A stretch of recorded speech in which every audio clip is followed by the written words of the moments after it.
The Secret of the Stone Breath. Vesper lived where the wind tasted like iron, and the trees shed their leaves early, as if they were in a hurry to be naked. She spent her afternoons scouring the gray ridge, a stretch of limestone that guarded the edge of her town. While other 13-year-olds were tethered to their screens, Vesper was looking for life in the stillness. One Tuesday, she found a narrow fissure in the rock, pulsing with a faint, rhythmic warmth. "Careful there," a voice rasped. Vesper jumped, nearly dropping her glass. Standing behind her was Naka, the local park warden who seemed to be made of moss and corduroy. Naka pointed a weathered finger at the crevice. "You found something special, Vesper. That isn't just a hole in the wall.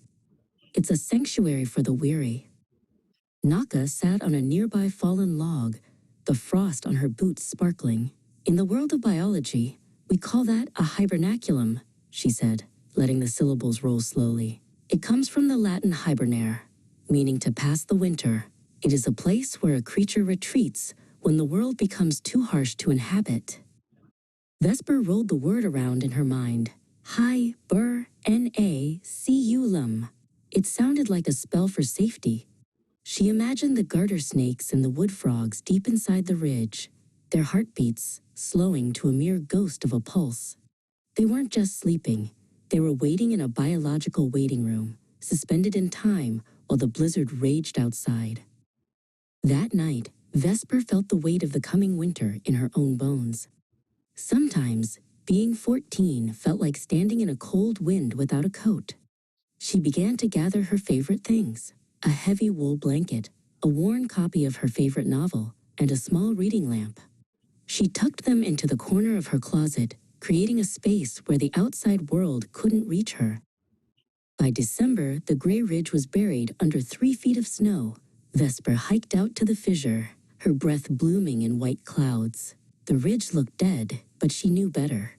Beneath the ice and the unyielding stone, the hibernaculum was holding its breath. It was a silent promise that the end of the year was not the end of the story. But the silence was broken by the roar of an engine. A man named Marcus stood by the ridge, unrolling a large blueprint that smelled of fresh ink and ambition. "This whole section is coming down," he said to Vesper, not looking up from his plans. "We're putting in a parking lot for the new mall. It's just a pile of rocks, kid." Naka arrived before the first bulldozer could bite into the stone. She didn't shout. She simply opened her palms to show Marcus a small, frozen-looking frog she had rescued from the perimeter. "This is a living library," Naka said firmly. "You cannot pave over a hibernaculum. These creatures have nowhere else to go. If you destroy their retreat, you destroy their future." It took weeks of petitions and meetings, but the ridge was saved.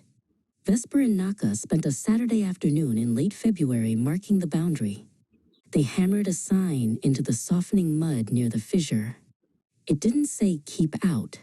It said "Protected Hibernaculum," a title of honor for the hidden fortress. One morning, the iron taste of the wind turned to the scent of damp earth and green things. Vesper watched as a single garter snake slid out from the crack in the rock, its scales shimmering in the new sun. The hibernaculum had done its job. It had kept the life inside safe until the world was ready for it again, and Vesper realized she was ready too.